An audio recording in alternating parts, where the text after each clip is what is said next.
Silencing 1,000 barking dogs. Muzzling mental mania. Transcending delusion. The insane egoic mind. Fragmented thought. And the illusion of the world. I am your author, your presenter, your host, Father Bryan Rice, OFJ, that's Order of the Friends of Yeshua, and OBC, Order of the Brahmic Christos.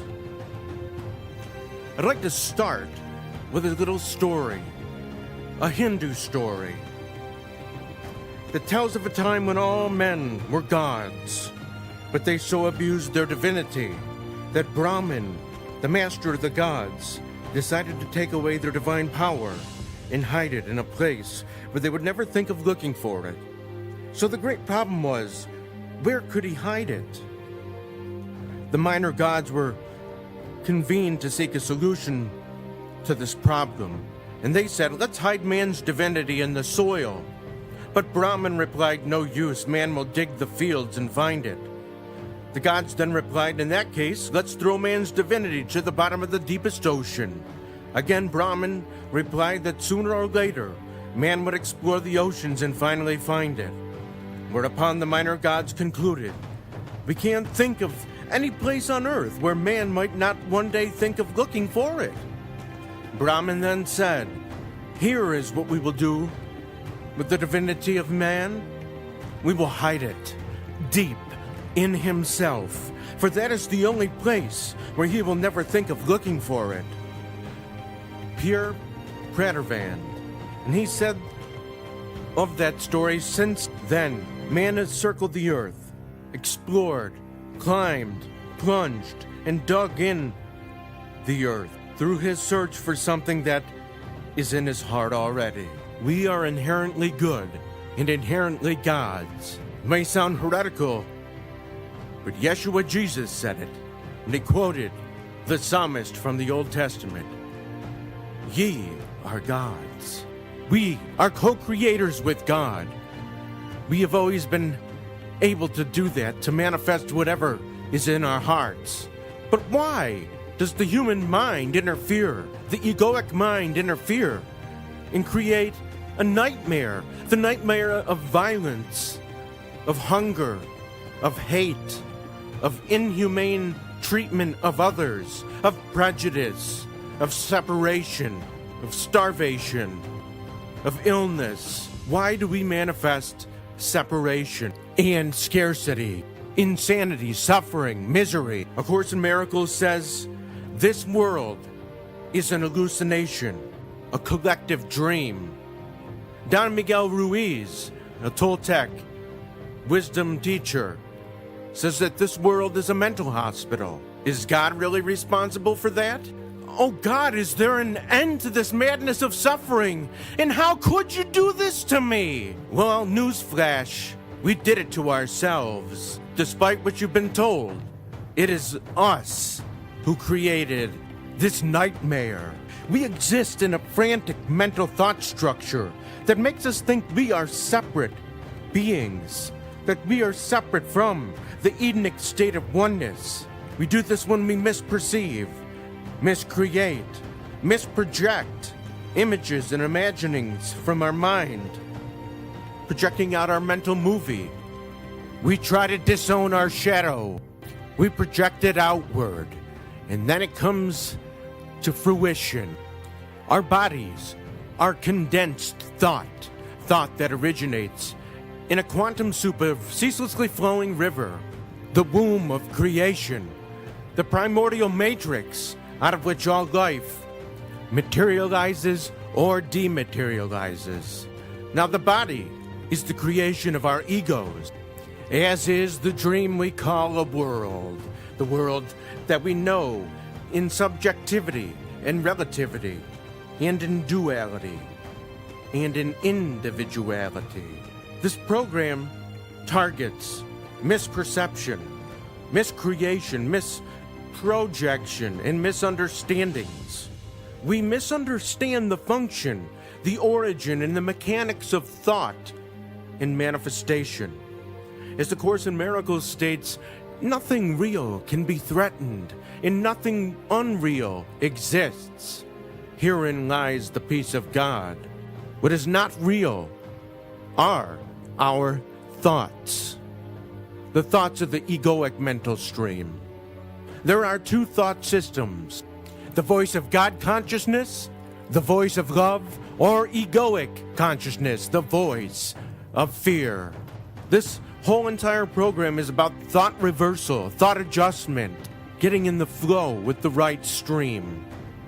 We need to allow the thought stream of God to be downloaded into our system, to rewire and reprogram our minds to create a new world. Duality is the effect of the causative movement of insane ego separation out and away from the unified field, which some like to call God or pure being. A Course in Miracles, like Hindu yoga thought about cosmology, teaches that the entire universe and our world was manifest through duality, or dvaita, that a certain force, dark and mixed in its nature, called the satanic force by Swami Kriyananda, it moved outward and away from the ultimate reality of spirit, and then manifested the world of mere appearances, manifesting the multiplicity of form, material form, a subjective dream state rooted in delusion, in imagining that which we traditionally call the fall, was the densification of our souls and spirits into the material world.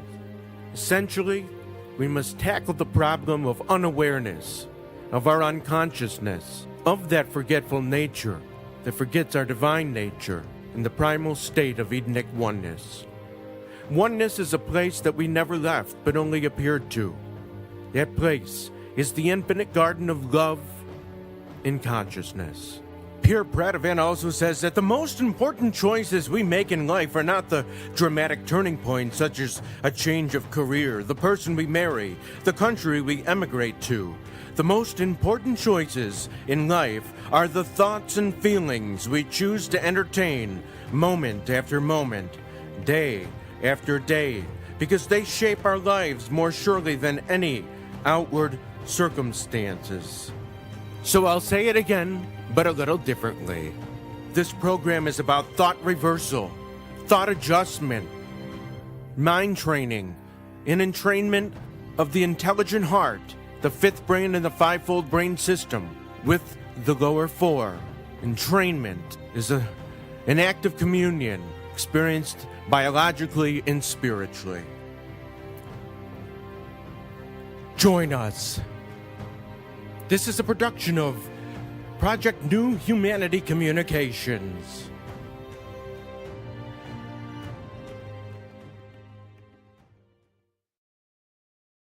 Okay, it's good to be with you.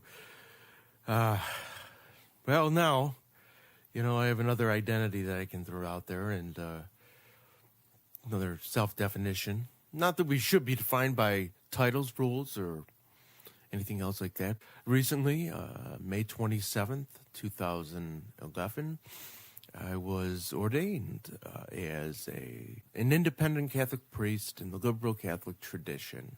There's a whole story behind my calling and my formation and my answering of the call to priesthood. As some of my other names, spiritual names, suggest, I've been on a journey for quite a while, and I have been ordained as a minister and as a swami and as a shaman, a shamanic priest, and all these things are great, and they've been great, and they've been part of the journey, but ultimately what's real is the presence of God within me, and the presence of God that's within you, and the presence of God that is all around us. When we begin looking in different places, when we begin to think that God is hiding somewhere or we can hide from God, then we start creating problems for ourselves. Then we start creating complexes, if you would have it. And In those cases, we tend to get lost. We tend to be in a state of separation. We tend to be fragmented. And fragmentation is one of the main themes of this conference and all the many parts that will make it up. So why the title, Silencing 1,000 Barking Dogs? Well, it came as an epiphany, not by accident. I don't think anything's an accident. To me, it embodies and it explains the human problem, the human condition, rather. Though we are spiritual beings having a human experience, the human experience involves coming to grips with and transcending the brain or the mind,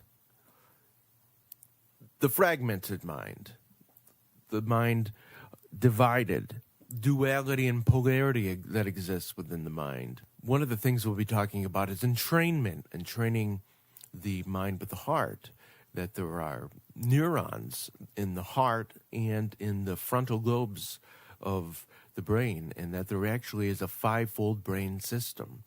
And neural connection I have a great deal to do with what we'll be talking about in a later discourse, but silencing 1,000 barking dogs, well, can't we all relate, even to those who live in the city and in the country areas or rural areas? Our dog or one dog in the neighborhood starts barking, and they all start barking. One and another after that, and another after that. And soon it's crazy. It's mayhem. And can keep us up at night. Really, the barking dogs symbolizes the condition known and spoken of a lot by yogis as restlessness, mental restlessness. Guru Sri Goswami Kriyananda, founder of Temple of Kriya Yoga, that's in Chicago, in one of his books, The Science of Kriya Yoga, he called it mental bacteria, that restlessness, that state of restlessness, the chatter. We all we all hear chatter. And Eckhart Tolle does a great job explaining that phenomenon of fixations, of compulsive thinking. And in his book, The Power Now, which is obviously one of the greatest revelations given to us in this century, the 21st century. And he talks, his power now, being in the now. What keeps us from being in the now and being rooted in the now and present to presence, or present to the presence of God, or present to the divinity within ourselves? It is our thoughts. Not all thoughts are bad, or thinking processes such as reason or using the intellect to serve what we'll learn about the higher nature found in the heart. But Eckhart Tolle says to not be able to stop thinking is a dreadful affliction. But we don't realize this because almost everybody is suffering from this, so it is considered normal. He says that this incessant mental noise prevents you from finding that inner realm of stillness that is inseparable from being and felt oneness or enlightenment with that being, or God, or the higher mind, or the higher self, or universal inspiration, whatever you want to call it. He further says that it also creates a false mind-made self. Thought does, in that it casts a shadow of fear and suffering. So, identification with your mind creates an opaque screen of concepts, labels, images, words, judgments, and definitions that blocks all true relationship, or what I would say, true, pure, conscious awareness in the now, in this moment, the eternal. Thought and all the fears that might come from it, the conditions of fear, suffering, separation, fragmentation, comes between you and yourself, between you and your fellow man and woman, between you and nature, between you and God. It is the stream of thought that creates the illusion of what we're going to focus a lot on, because it's a reality that we all face, separateness, the opposite of oneness. The illusion that there is you in a totally separate other. You therefore forget the essential fact that underneath the level of physical appearances and separate forms, you are one with all that is. Now, as I said, I was hinting at, the mind is a superb instrument if used rightly. Used wrongly, however, it becomes very destructive. To put it more accurately, Eckhart says, it is not so much that you use your mind wrongly, you usually don't use it at all. It uses you. This is the disease. You believe that you are your mind. This is the delusion. The instrument has taken you over. It's almost as if you were possessed without knowing it, and so you take the possessing entity to be yourself. Again, the beginning of freedom is the realization that you are not the possessing entity, the thinker. Knowing this enables you to observe the entity. The moment you start watching the thinker, a higher level of consciousness becomes activated, and we will focus on that later in further discourses ahead of us.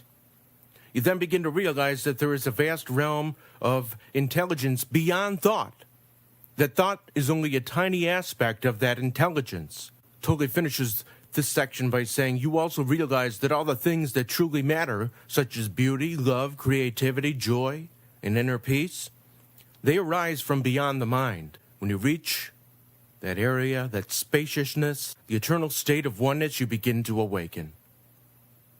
And so now, thinking about what Descartes said, to challenge it, we are presence. We are the I am presence. We are not our thought. Thought does not make us who we are. Descartes was way off. He was wrong, and we know that now. We know that now, that what he said, that I think, therefore I am, really, it's a fallacy.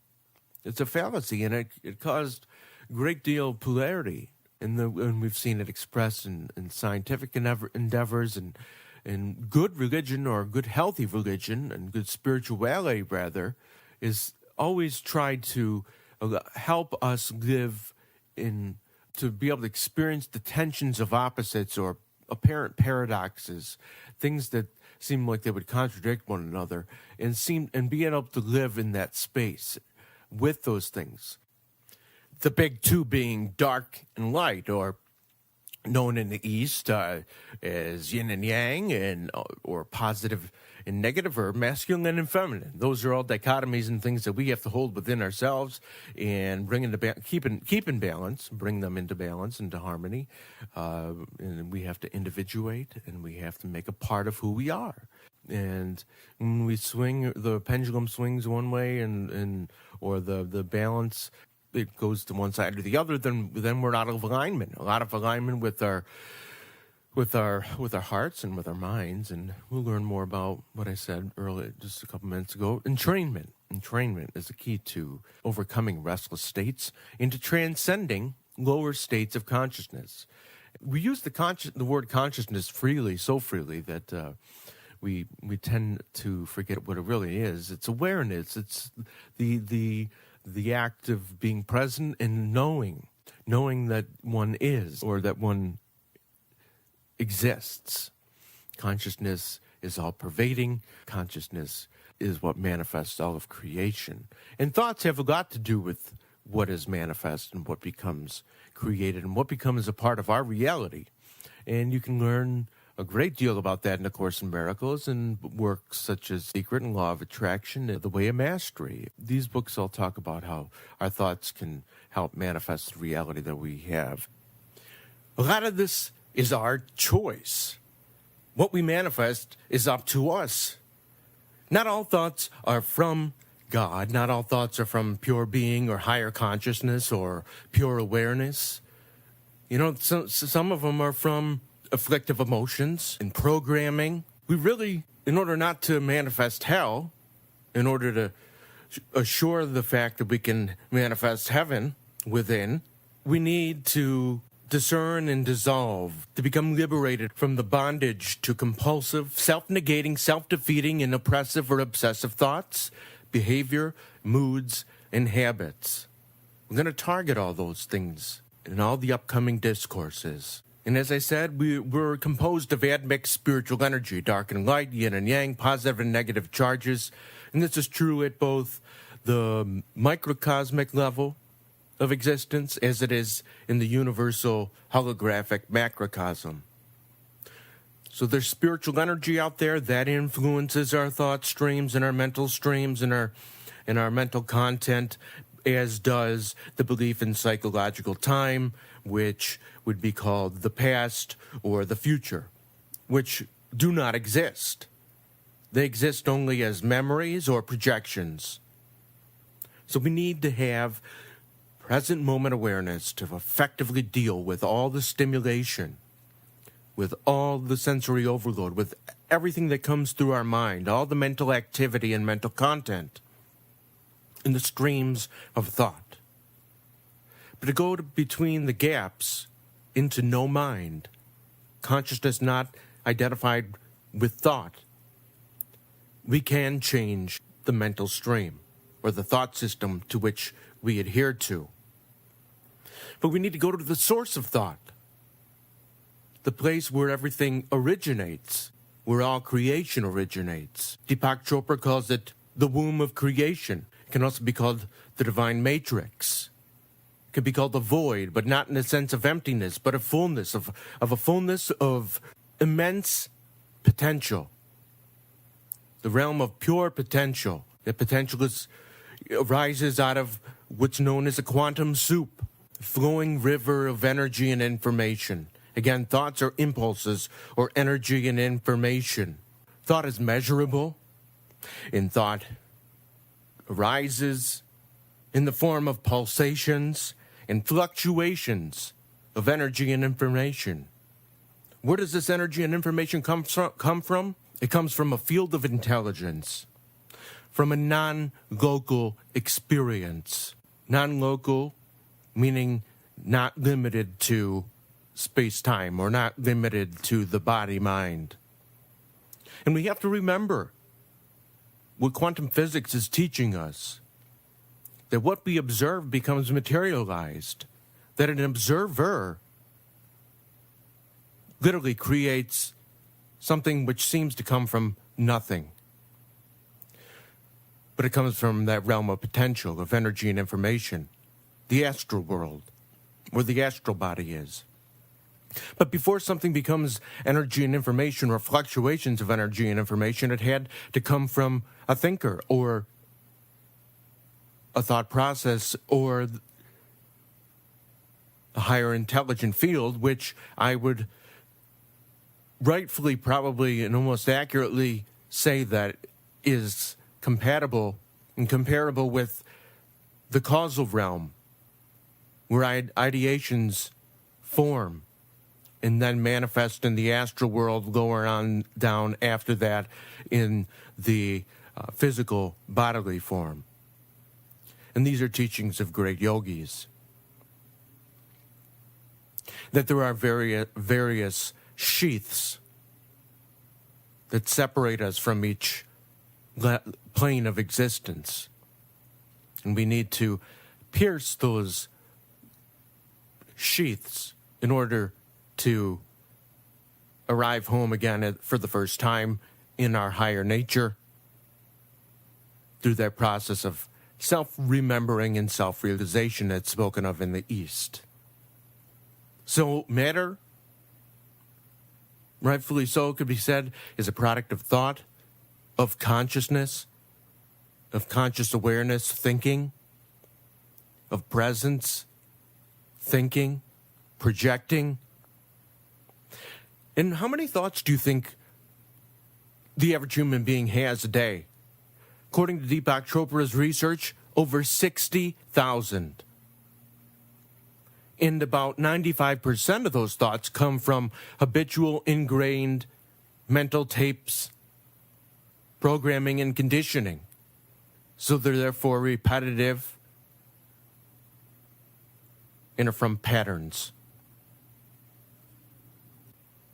According to decades and decades of research, the Silva mind control method, which was discovered by Jose Silva through years of research in hypnosis and meditation, and now has been continued on in the Silva Life System through the president of Silva Life System, Gloria Silva.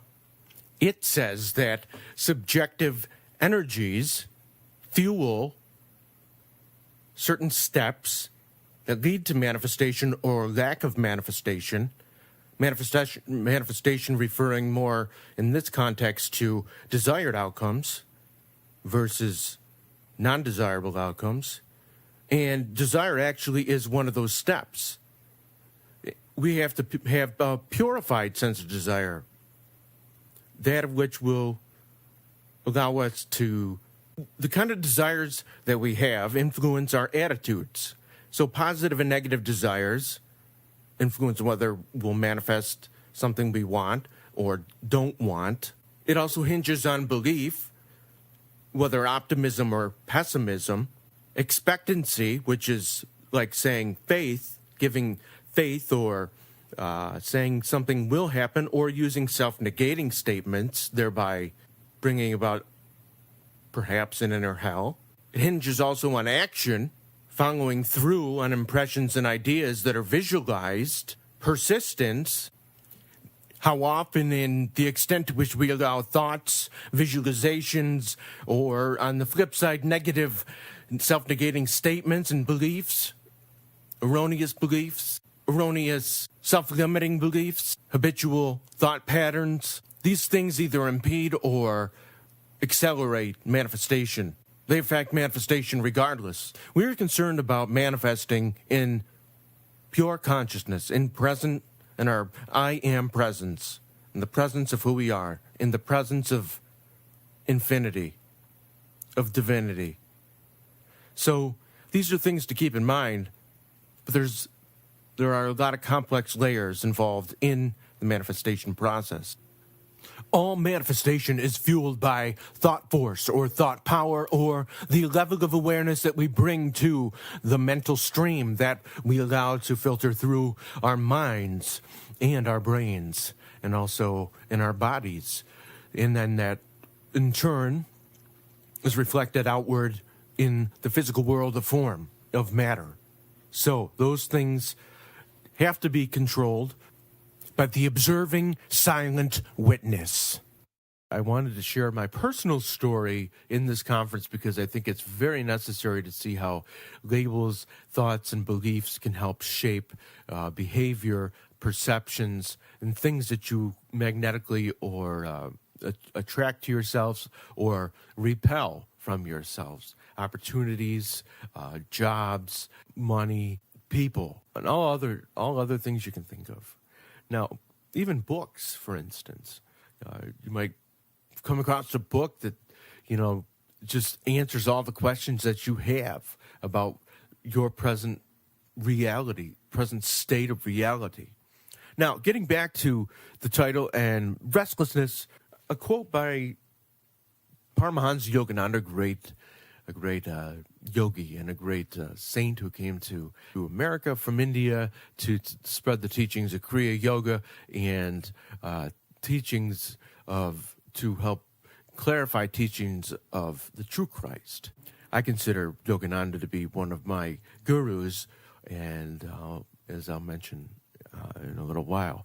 But he says that restless worldly people habituated to continuous activity, they feel suffocated at the thought of deliberate stillness of meditation.